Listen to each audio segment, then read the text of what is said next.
I have the pleasure to present to you Dr. Martin Luther King, Jr.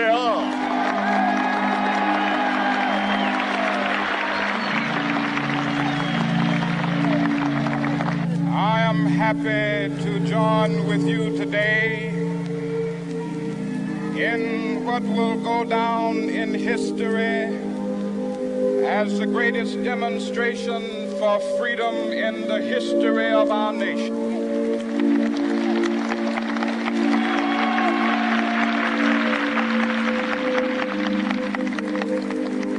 Fourscore years ago, a great American in whose symbolic shadow we stand today signed the Emancipation Proclamation. This momentous decree came as a great beacon light of hope to millions of Negro slaves who had been seared in the flames of withering injustice. It came as a joyous daybreak to end the long night of their captivity. But 100 years later, the Negro still is not free. 100 years later, the life of the Negro is still sadly crippled by the manacles of segregation and the chains of discrimination. 100 years later, the Negro lives on a lonely island of poverty in the midst of a vast ocean of material prosperity. 100 years later, the Negro is still languished in the corners of American society and finds himself in exile in his own land. So we've come here today to dramatize a shameful condition. In a sense, we've come to our nation's capital to cash a check.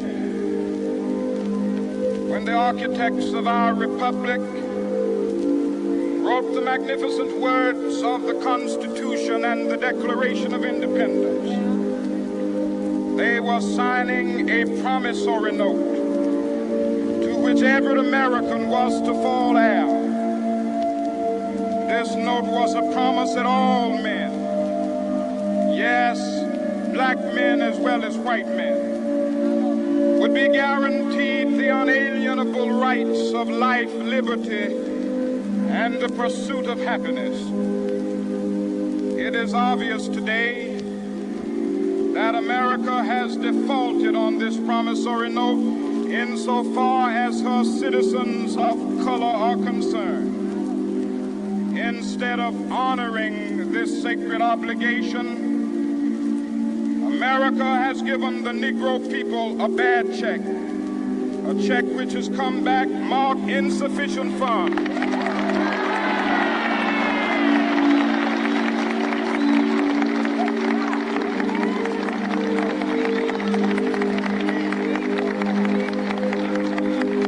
But we refuse to believe that the Bank of Justice is bankrupt.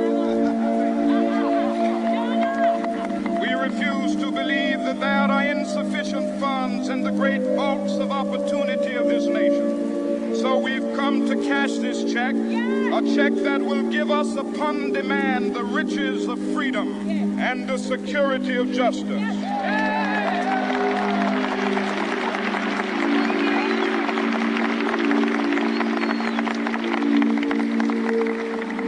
We have also come to this hallowed spot remind America of the fierce urgency of now. This is no time to engage in the luxury of cooling off or to take the tranquilizing drug of gradualism.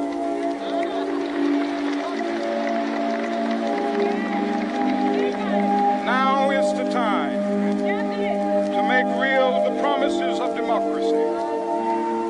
Now is the time to rise from the dark and desolate valley of segregation to the sunlit path of racial justice. Now is the time to lift our nation from the quicksands of racial injustice to the solid rock of brotherhood. Now is the time to make justice a reality for all of God's children. It would be fatal for the nation to overlook the urgency of the moment. This sweltering summit of the Negro's legitimate discontent will not pass until there is an invigorating autumn of freedom and equality. 1963 is not an end, but a beginning.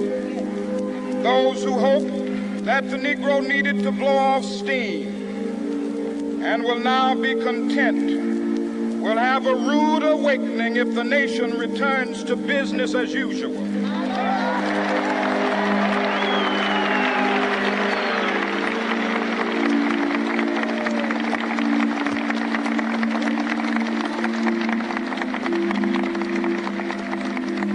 There will be neither rest nor tranquility in America until the Negro is granted his citizenship rights.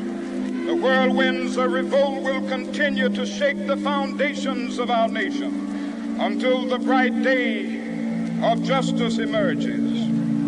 But that is something that I must say to my people who stand on the warm threshold which leads into the palace of justice. In the process of gaining our rightful place, we must not be guilty of wrongful deeds. Let us not seek to satisfy our thirst for freedom by drinking from the cup of bitterness and hatred.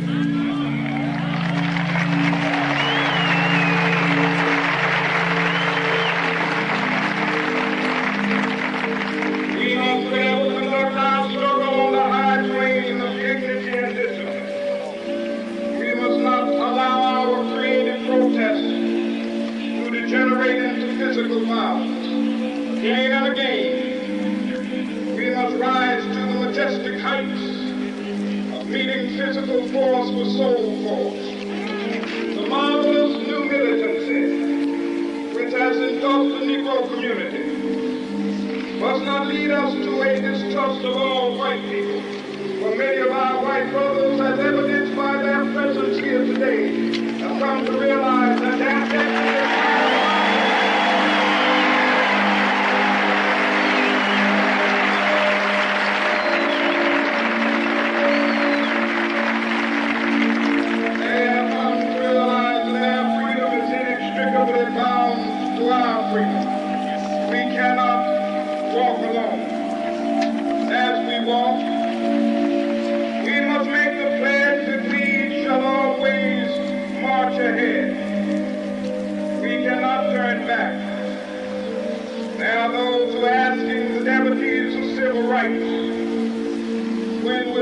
is satisfied.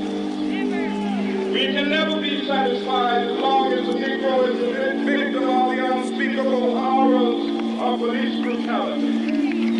We can never be satisfied as long as our body is heavy with the fatigue of travel, cannot gain lodging in the motels of the highways and the hotels of the city.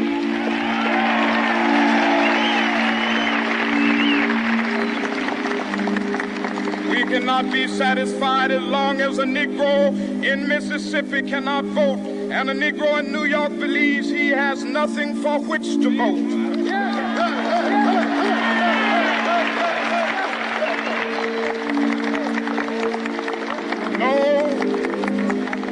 No, we are not satisfied, and we will not be satisfied until justice rolls down like waters and righteousness like a mighty stream.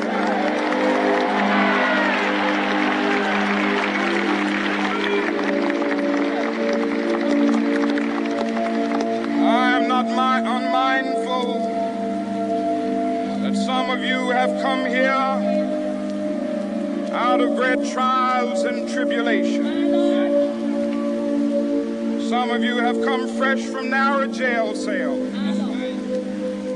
Some of you have come from areas where your quest for freedom left you battered by the storms of persecution and staggered by the winds of police brutality. You have been the veterans of creative suffering. Continue to work with the faith that unearned suffering is redemptive. Go back to Mississippi. Go back to Alabama. Go back to South Carolina. Go back to Georgia. Go back to Louisiana. Go back to the slums and ghettos of our northern cities, knowing that somehow this situation can and will be changed. Let us not wallow in the valley of despair. I say to you today, my friend,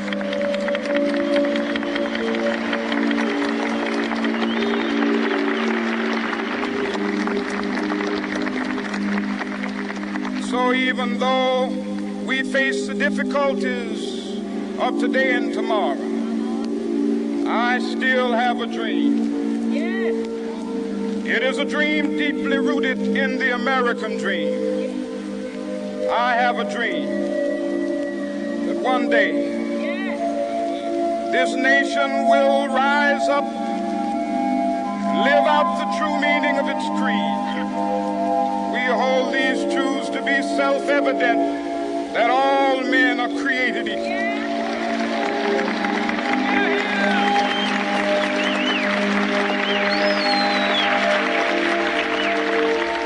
I have a dream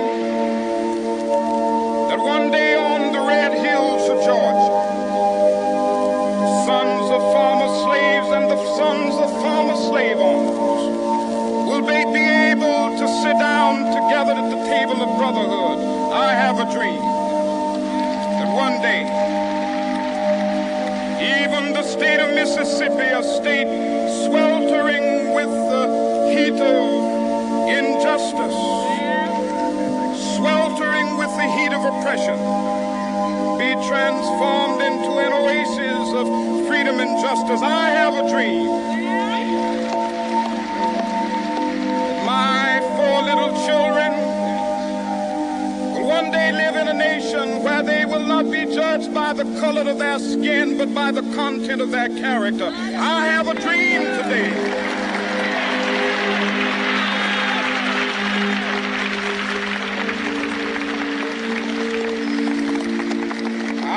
A dream that one day down in Alabama, with its vicious racists, with its governor having his lips dripping with the words of interposition and nullification, one day right there in Alabama, little black boys and black girls will be able to join hands with little white boys and white girls as sisters and brothers. I have a dream today.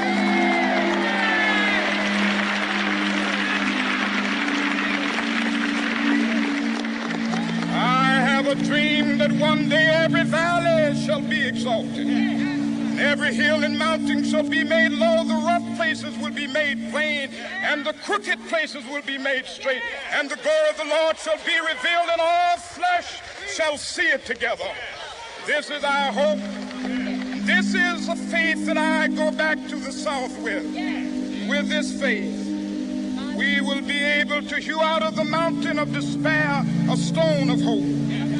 With this faith, we will be able to transform the jangling discords of our nation into a beautiful symphony of brotherhood. With this faith, we will be able to work together, to pray together, to struggle together, to go to jail together, to stand up for freedom together, knowing that we will be free one day. This will be the day. This will be the day when all of God's children will be able to sing with new meaning, my country tears of thee. Sweet land of liberty, of thee I sing. Land where my fathers died, land of the pilgrim's pride. From every mountainside, let freedom ring. And if America is to be a great nation, this must become true. So let freedom ring. From the prodigious hilltops of New Hampshire, let freedom ring. From mighty mountains of New York. Let freedom ring from the heightening Alleghenies of Pennsylvania. Let freedom ring from the snow-capped Rockies of Colorado. Let freedom ring from the curvaceous slopes of California. But not only that, let freedom ring from Stone Mountain of Georgia. Let freedom ring from Lookout Mountain of Tennessee. Let freedom ring from every hill and molehill of Mississippi, from every mountainside. Let freedom ring, and when this happens, when we allow freedom ring, when we let it ring from every village and every hamlet, from every state and every city, we will be able to speed up that day when all of God's children, black men and white men, Jews and Gentiles, Protestants and Catholics, will be able to join hands and sing in the words of the old Negro spiritual, free at last, free at last. Thank God Almighty, we are free at last.